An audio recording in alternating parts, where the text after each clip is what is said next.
I gave my love, my time, and my sweat.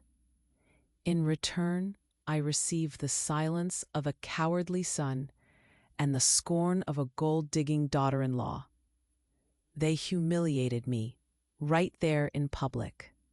They treated me like some old, forgotten cash machine, something you only visit when you need to make a withdrawal. And all because I said no. I refused to empty my savings, to pay for some ridiculously lavish party they had planned. A party they wanted to throw with my money. They really thought I was a foolish old woman, didn't they?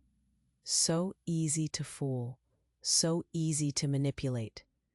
The pain of that day, I think it was the greatest pain of my entire life. To see my own son sit there silent while his wife looked at me with such contempt. But that pain, it wasn't the end of my story. They couldn't possibly have imagined that my silence wasn't weakness. It was a strategy. I decided I would call one last meeting, and this time I wouldn't be walking in alone. I brought someone with me, a man who carried my true answer right there in his briefcase. An answer that I promise you, they would never, ever forget. They wanted a party so badly. Fine. I was about to give them a reality show. Because what they never knew, what they couldn't even begin to guess, is that the very stage they chose for my humiliation, well, that stage was my greatest asset. My name is Eleanor, and I'm 72 years old. I've been a widow for nearly a decade now. For my entire life, I was an English teacher. It was a good life, a simple one. My husband, Robert, he was a simple man too, but he had this incredible foresight. I can still hear his voice, clear as day. He'd always tell me, "Eleanor, our jobs pay the bills, but it's the brick and mortar that will secure our old age." He believed in things you could touch, things that would last. It was with that mindset that we made so many sacrifices over the years. We saved every penny we could, and we bought a few small properties around Austin. We weren't trying to be rich. We were just thinking of the future. We were thinking of our only son, Mark. Today, my life is much quieter. I live alone in my apartment, and I find joy in simple things. I tend to my plants. I love getting lost in a good book, and my heart feels full when the sun comes through the window just right. But my greatest joy, the thing that truly made my world turn, was having my son, Mark, my daughter-in-law, Chloe, and my granddaughter, Brooke, come to visit. To me, they were my everything. They were the continuation of my story, of my life with Robert. I wanted to give them the world, to make things easier for them. So I helped them whenever I could. I'd give them the rent money from one of the properties, just to help them out, to make sure they were comfortable. I never told them about the others. It wasn't a big secret, really. It just never seemed necessary. I thought that was the role of a mother, of a grandmother. You provide, you support, and you love unconditionally. You give without ever expecting anything in return. I had no idea that to them, my love had a price, and they were about to send me the bill. Everything started to change as Brooke's 18th birthday got closer. My granddaughter, Brooke, turning 18. It felt like just yesterday I was holding her for the first time, this tiny thing wrapped in a pink blanket. I wanted to celebrate her, to mark this moment in a way she would always remember. But my idea of a celebration, it turned out, was very different from Chloe's. Chloe, my daughter-in-law, she's always been ambitious. I'd seen it from the day my son Mark introduced her. But suddenly, that ambition became the only thing in the room. It was like a fire that burned up all the air, leaving nothing else for us to breathe. The visits, which had been the highlight of my week, started to feel different. They became rarer, more formal. When they did come over, the warmth was gone. The easy chatter about their week, about Brooke's school, it all just disappeared. Now the topic was always the same: the party. And it wasn't just any party they were planning. Oh no, this was a spectacle, a luxury event, Chloe called it. She'd found one of the most expensive venues in the entire city. She talked about caterers with names I didn't recognize, a live band that cost a fortune, and a guest list that seemed to include half of Austin. I would just sit there on my own sofa, listening to her endless plans, and a knot would tighten in my stomach. I tried to gently steer them back. I remember saying one afternoon, "That sounds very big. What about a beautiful family lunch? We could all go somewhere lovely. My treat, of course.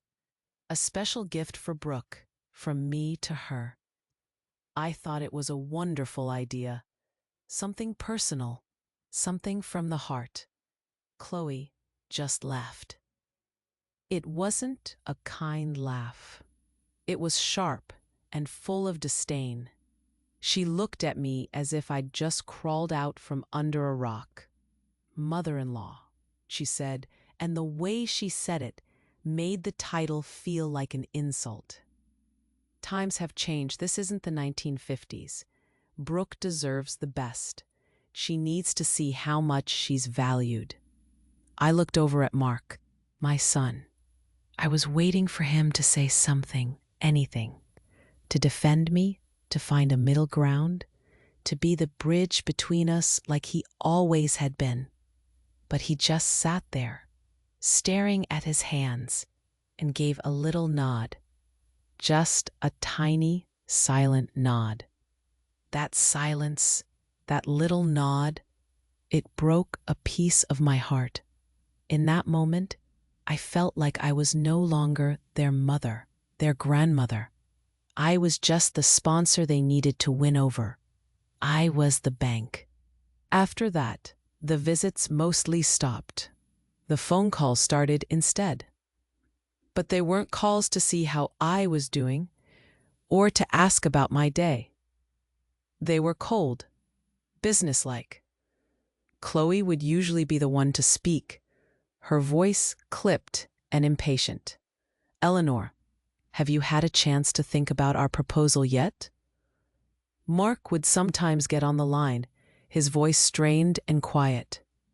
"Mom, Chloe's really got her heart set on this, for Brooke." Every time I tried to explain that it was just too much, that it wasn't about the money, but about the principle of it, I could feel the chill coming through the phone. With every time I said no, with every refusal to finance that extravagance, I could feel a wall of ice rising between us. It was getting higher and higher with each conversation, and I was on one side, all alone, and they were on the other. The pain of their indifference, of feeling like my love was only valuable if it came with a check. It was starting to hurt me more than anything I had ever felt in my life. I was losing my family, and I didn't know how to stop it. Then the humiliation came, but it was disguised as an invitation. The phone rang one afternoon, and it was Chloe. Her voice was completely different. It was sickeningly sweet, dripping with a kindness I hadn't heard from her in months. She invited me to a special lunch at a new restaurant that had just opened in the neighborhood. A chic Italian place called La Vita. She said it was to make peace, her exact words. To talk things over calmly, just the four of us. My heart, my foolish mother's heart, it swelled with hope. Of course I said yes. I thought, this is it. This is the moment we fix this. I got dressed up, put on the pearl necklace Robert had given me for our 40th anniversary, and I went. The restaurant was beautiful. I have to admit it. It was elegant, with soft lighting, crisp white tablecloths, and waiters who moved with a quiet grace. For a moment, a genuine, happy moment, I let myself believe that everything was going to be okay. I saw them sitting at a table by the window, Mark, Chloe, and Brooke. I walked over, and they all smiled. It felt like old times, but the feeling didn't last. As soon as we sat down, Chloe took charge. She ordered for the table, choosing the most expensive dishes on the menu without even asking. A bottle of wine appeared, then another. They talked and laughed, but the conversation kept circling back to the party. They spoke about it as if my financial help was already a done deal. Chloe would turn to me and say things like, "And Eleanor, the invitations are just stunning. You'll love them." Brooke was excited, her eyes shining as she talked about the dress she wanted. I looked at Mark, hoping to catch his eye, hoping for a sign that he understood how uncomfortable I was. But he just kept his gaze fixed on Chloe, nodding along, a weak smile on his face. Finally, after what felt like an eternity, the meal was over. The waiter brought the bill on a small silver tray and placed it in the center of the table. It was enormous.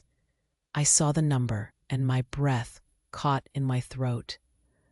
I didn't move. I didn't know what to do. Then Chloe, with a smile that never reached her eyes, a venomous, triumphant little smile, picked up the check. She didn't even look at it. She just slid it across the smooth white tablecloth and pushed it directly in front of me. "Grandma insists on paying, right, Eleanor?" she said, her voice loud enough for the nearby tables to hear. "Think of it as an advance on Brooke's gift." The world stopped. The soft chatter of the restaurant faded away. Everyone at the table was looking at me. Chloe, with her sharp, expectant stare. Brooke, looking confused but hopeful. And Mark, my son. He was looking down, staring intently at his empty plate, as if it held all the secrets of the universe. He wouldn't look at me. He wouldn't say a word. In that moment, something inside me shattered. The hope I had walked in with just crumbled into dust. My voice was firm when I spoke, much firmer than I felt, but my heart felt like it was in a million pieces on the floor. "I will not pay for this," I said, my voice quiet but clear. "I came for a family lunch, not to be tricked." Chloe's smile vanished. It was like a mask falling off. Her face hardened, and her eyes turned to ice. "Stingy," she hissed, her voice low and furious. "You are a stingy, selfish old woman. You had to ruin this, didn't you? You had to make everything about you." She stood up so abruptly, her chair scraped against the floor. "Come on," she said to Mark and Brooke. "Let's go." There's nothing for us here." Mark stood up, still not looking at me. Brooke hesitated for a second, glancing from my face to her mother's, before she got up and followed them. And just like that, they walked out. They walked out of the beautiful restaurant and left me alone at a table for four, with the pitying stares of the other customers burning into my back, and a bill that was no longer just a bill. It was a receipt for my own disillusionment. I sat there alone in the wreckage of my family lunch. The silence they left behind was louder than any of their accusations. For a second, just one, I felt the familiar burn behind my eyes, the sting of tears threatening to fall. I could have fallen apart, right there. I could have dissolved into a puddle of grief and humiliation for the whole restaurant to see. But then something shifted. As the first tear welled up, a wave of cold, sharp clarity washed over me, pushing the sorrow away. It was so sudden, so total, that it felt like a splash of icy water on my face. And with that clarity came Robert's voice, as clear as if he were sitting right there beside me. "Eleanor," he used to say, his hand steady on mine, "never let emotion blind you to the facts." He said it 100 times over our 50 years together. Whenever I got overwhelmed, whenever life felt too big, he would ground me with those simple words. See the facts. See what is real, right in front of you. And the fact was, I was being played. The fact was, my love was being used as a weapon against me. The fact was, my son had watched it happen. I took a slow, deep breath, letting the air fill my lungs. I reached into my purse, my hand steady, and took out my wallet. The waiter, a young man with kind eyes, approached the table cautiously. I gave him a small, tight smile and handed him my credit card. I watched him walk away and come back. I signed the slip, adding a generous tip for his trouble. He hadn't done anything wrong. I gathered my purse, pushed my chair back quietly, and I stood up. I could feel the eyes of the other patrons on me, their whispers like the rustling of leaves. I didn't look at them. I lifted my chin, straightened my shoulders, and walked out of that restaurant with my head held high. The pain was still there, of course. It was a physical thing, a sharp, tearing sensation in my chest, as if a vital part of me had been ripped away. But the public shame, the raw spectacle of it all, it didn't break me. Instead, it was like a fire, burning away the soft, sentimental parts of me and leaving something harder, something stronger in its place. It gave me a strength I honestly didn't know I had. When I got home, the quiet of my apartment didn't feel lonely. It felt peaceful. It felt like a sanctuary. I didn't sit on the sofa and weep. I didn't call a friend to complain. I walked straight to the old wooden desk in my study, the one that had been Robert's. I opened the bottom right drawer, the one that was always kept locked. The key was on my necklace, hidden behind the locket with Robert's picture.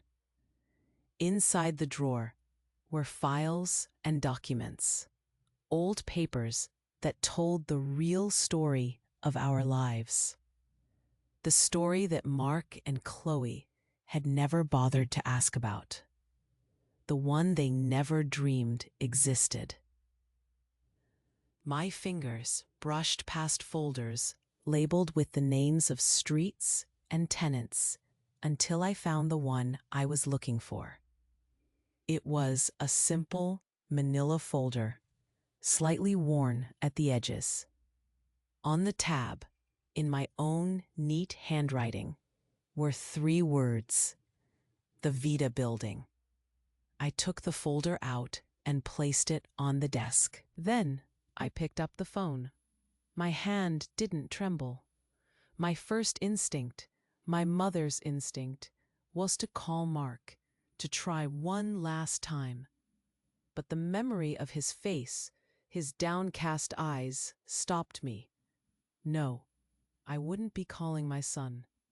I dialed a different number, one I knew by heart. A calm, professional voice answered on the second ring. Davies and Associates. "Hello," I said, my own voice calm and even. "I'd like to speak with Mr. Davies, please. It's Eleanor Vance." Mr. Davies had been our family's lawyer for over 30 years. He had helped Robert with every property we ever bought.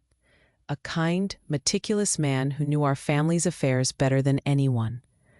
I scheduled a meeting with him for the following week.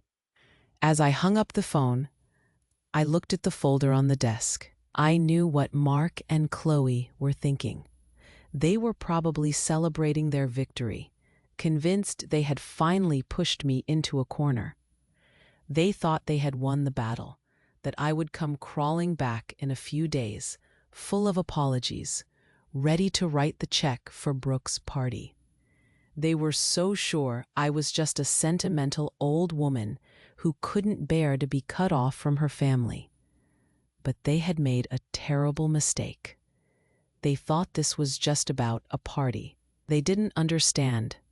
The war they had just started, it was going to be finished by me. Not with shouting or ugly scenes or bitter revenge. It would be finished quietly, calmly. It would be finished with the law and with the truth. The days that followed were a kind of silent hell. The quiet of my apartment, which had felt like a sanctuary, began to feel like a prison. The phone would ring, and my heart would leap with a tiny, stupid spark of hope. And each time, that hope would be stamped out. It was Mark who called first.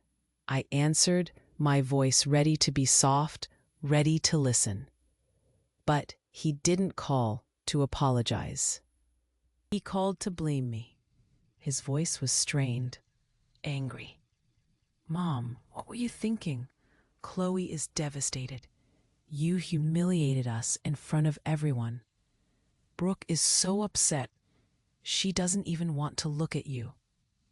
I was silent on my end of the line, just listening, the receiver cold against my ear. "All you had to do was pay the bill, Mom. That's all." "What is the problem? Why do you have to be so difficult?" The manipulation was so obvious, so transparent, it was cruel. He wasn't seeing me, his mother. He was just repeating a script Chloe had written for him. I didn't argue. I didn't defend myself. I just said, "I'm sorry you feel that way, Mark," and quietly hung up the phone. Soon, the other calls started. My cousin Martha, my late husband's sister, even an old family friend. It was clear Chloe had been busy painting her own version of the story, a masterpiece of lies where she was the victim and I was the cruel, stingy villain. "Eleanor, what are you doing?" Martha's voice was full of disappointment. "She's your only granddaughter. You're being selfish. It's just money, for heaven's sake. Family is what's important. Family is what's important." The words echoed in my head long after the calls ended. With each conversation, I felt more judged, more condemned, and more alone. I was being isolated by my own family. cut off from the people who were supposed to be my support system. The loneliness was a physical weight. It sat on my chest, making it hard to breathe. And in the deepest, quietest hours of the night, a terrible thought would creep in. For a moment, a gut-wrenching moment, I would doubt myself. Was I wrong? Was I just a stubborn old woman, clinging to my money and my pride? Maybe I should have just paid the bill. Maybe I should just give them the money for the party. Would it be worth it just to have the silence end? To have my son's voice be kind again? To see my granddaughter smile at me? But every single time that doubt began to take root, I would close my eyes and I would be right back in that restaurant. I would see it all with perfect clarity. Chloe's face twisting from that sweet, false smile into a mask of pure contempt. The way her eyes narrowed as she called me stingy. But most of all, I would see my son, Mark, staring at his plate, his complicit silence, his refusal to meet my eyes. That was the image that held the truth. That memory saved me. It was my anchor in the storm of their accusations. It assured me, with a certainty that went bone deep, that I was doing the right thing. This was never about a party. It was never about the money. It was about their belief that my love, my support, my very worth could be taken for granted, could be demanded. They felt entitled to it. I didn't owe them a lavish party paid for by a lifetime of my husband's foresight and my sacrifice. I didn't owe them anything anymore, but I owed myself. I owed myself the respect that they had so casually, so cruelly denied me, and I would get it back. So I made the call. I asked them to meet me one last time to hear my final decision about the party. I suggested the same restaurant, La Vita. A strange silence met my suggestion, followed by Chloe's voice, suddenly bright and confident. Of course, Eleanor. That's a wonderful idea. She thought I was offering an apology, a peace offering on the very site of my defeat. They were already at the table when I arrived. They were smiling, the three of them, looking like a portrait of a happy, successful family. Chloe looked particularly victorious, her smile wide and self-satisfied. Mark looked relieved, as if a great weight had been lifted from his shoulders. They were so certain, so sure that their pressure campaign, their silent treatment, their orchestrated guilt had worked. They were certain I had finally caved. But I wasn't alone this time. Walking steadily beside me was Mr. Davies, a kind but serious man in a gray suit, carrying his old leather briefcase. Their smiles faltered for a second when they saw him, a flicker of confusion in their eyes. But Chloe recovered quickly. "Eleanor," she chirped, gesturing for us to sit. "How lovely of you to come." She glanced at Mr. Davies. "And you've brought a friend." I sat down, placing my handbag neatly in my lap. Mr. Davies sat beside me, placing his briefcase on the floor. Before I could even speak, Chloe launched right in, her voice full of excitement. "I am so glad you've come around. I told Mark you would. Now, about the final deposit for the venue. We need to—" "Chloe," I said. My voice wasn't loud, but it cut through her chatter like a knife. She stopped, her mouth slightly open. The whole table went quiet. I looked at her, then at my son, then at my granddaughter. Before we talk about any parties, I continued calmly, Mr. Davies has a brief statement he needs to make. I nodded to him. He opened his briefcase with a soft click and took out a single crisp sheet of paper. He cleared his throat and looked at Mark and Chloe, his gaze professional and unreadable. As requested by my client, he began, his voice filling the sudden, tense silence. Mrs. Eleanor Vance, the owner of this establishment and the building in which it is located. He paused for just a beat, but it was long enough. Chloe's jaw literally dropped. It was not an expression, it was a physical event. Her mouth fell open, and all the color drained from her face. I saw Mark's head snap towards me, his eyes wide with disbelief. He went pale, a sickly ashen color. Brooke just looked from her mother's shocked face to her father's pale one, her expression a mess of confusion. Mr. Davies continued as if he hadn't just detonated a bomb in the middle of our lives. I am to inform the current tenants, the operators of La Vida Restaurant, that the lease agreement will not be renewed upon its expiration next month. As of that date, this business will cease operations at this address. He placed the paper on the table and folded his hands. The silence that followed was deafening. There were no shouts, no accusations, just the clinking of silverware from other tables, a sound from a different world. I finally looked at them, one by one. I looked directly into my son's eyes, which were now, finally, looking at me. "This place," I said, and my voice was as steady as my heart. "This building where you chose to humiliate me. It was bought with my sweat and with your father's. We sacrificed for years to buy this property and others like it. Not for luxury, not for big fancy parties to impress people you don't even like. We bought it to ensure our family's future, a future of security, of dignity, of having a foundation so solid that nothing could ever shake you." I let my words hang in the air. I looked at Chloe's stunned face, at Mark's shame.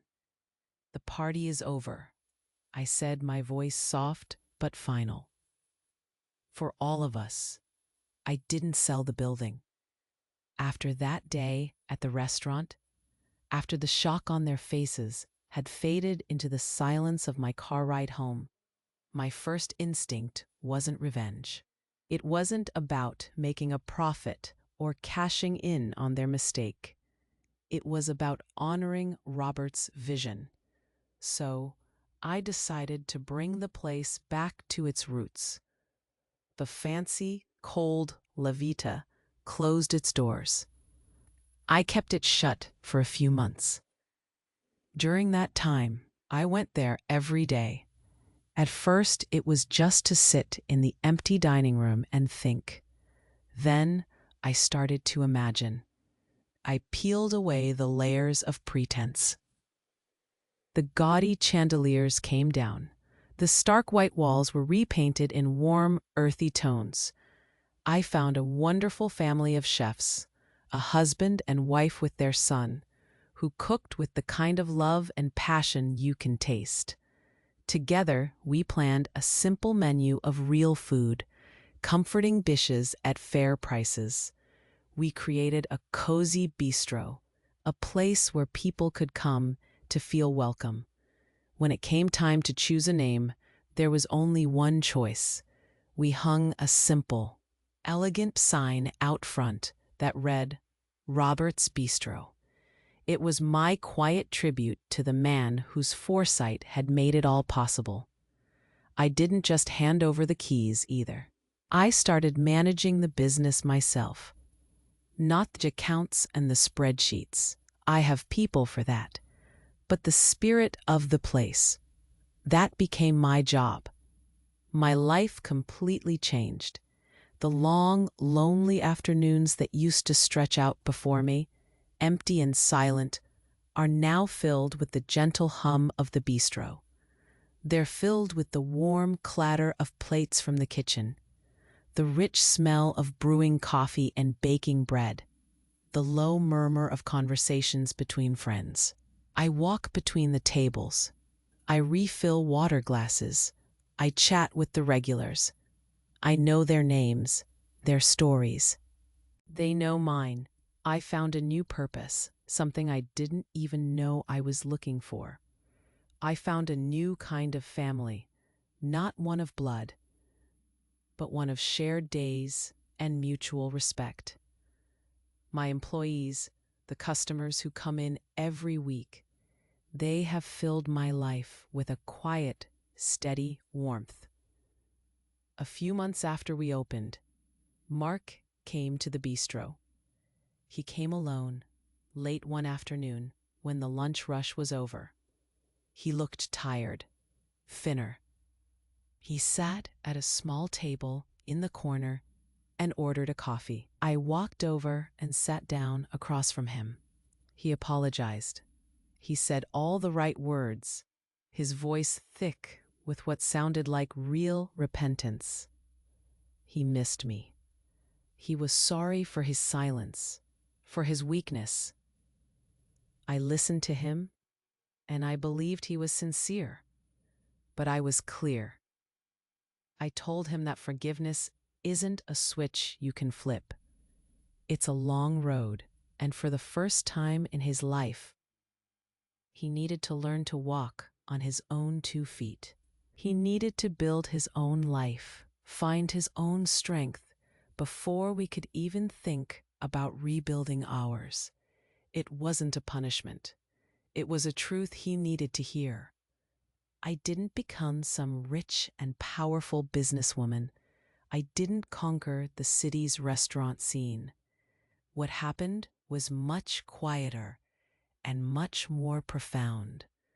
I became something far more important. I became a woman at peace with herself, the owner of her own story, and the keeper of her own respect. I look back now, sometimes in the quiet moments after the last customer has left Robert's Bistro, and I see it so clearly, the greatest pain of my life. That awful day in that restaurant, it wasn't just an ending. It was a beginning. It brought me the greatest freedom I have ever known. It's a strange thing to say, I know. Freedom born from humiliation. But that's the truth of it. For years, I had been living inside a story that wasn't really mine. I was playing a part. The doting mother, the generous grandmother. I thought that was my purpose. To give and to support, and to ask for nothing in return. I thought my value was in how much I could smooth their path, how much I could provide. When they left me at that table, when they showed me that my love was conditional, that my worth was transactional, it hurt more than anything. But it also broke the chains. It broke the illusion I had been living in. It forced me to see that I had been shrinking myself, making myself smaller and smaller, to fit into the box they had built for me. I was Eleanor, the mother, Eleanor, the grandmother, Eleanor, the quiet source of extra cash. I had almost forgotten how to just be Eleanor. And what I learned, sitting in the rubble of that old life, is that respect isn't something you can demand from others. It's something you must first give to yourself.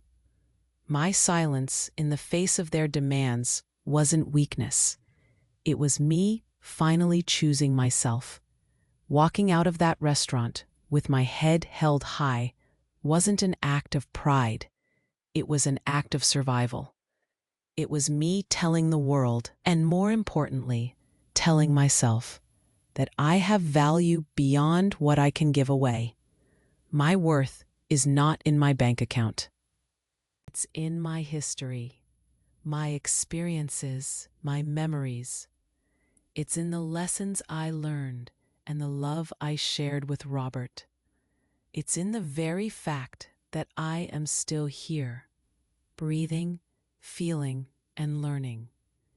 And that leads me to think about something, and maybe you've thought about it too.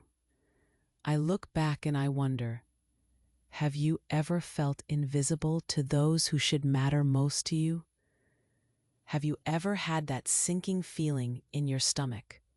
That realization that you are not being seen for who you are, but for what you can do for someone else? Have you ever felt that your worth was being measured, not by your heart or your presence, but by what you could provide? I imagine a few of you might be nodding your heads right now. It's a quiet sort of pain, isn't it? The kind that doesn't scream but settles deep in your bones. To feel like a ghost in your own life, to realize that the love you give so freely is being tallied up on some invisible ledger. It's a wound that goes deep because it's often inflicted by the very hands you thought would always, always hold you gently. For a long time, that pain was all I could feel. It was the air I breathed, the silence in my empty apartment. But now it's different. It's late. The bistro is quiet. The last of my wonderful staff have gone home to their families, and it's just me. The soft glow of the lamp over my favorite corner table, and the lingering, happy smell of roasted garlic and warm bread. Outside, the city is settling down for the night, its hurried pulse slowing to a gentle rhythm. I sometimes sit here for a while, just like this, before I lock up. I look at the simple gold lettering on the front window, Robert's Bistro, and I feel him here with me. Not in a sad way, not anymore. It's a peaceful, steadying presence. He's in the solid wood of these tables, in the warmth still radiating from the kitchen. This place, it's not just a business. It's the home my heart built for itself when the old one didn't have room for me anymore. And in these quiet moments, I think about stories. My story, your story, the ones we live through and the ones we tell. I used to think the most important thing was to build a legacy of brick and mortar, something solid and lasting. But I was wrong. The most lasting thing we build is connection. Stories are the threads that weave us together across miles and years, reminding us that we are not alone in our pain, or in our joy, or in our search for a little bit of peace. When I was a teacher, I saw the power of a story to open a young mind. Now, in my old age, I see its true power is to heal a heart. To hear a story that echoes your own. It's a way of someone saying, I see you, I understand. And there is no greater gift in this world than that, is there? To truly feel seen. It's so important to hold on to these connections, these stories that make us all feel a little less alone. They can be fragile, though. Sometimes, without us even noticing, those threads can get disconnected. And that's why I want to share something with you.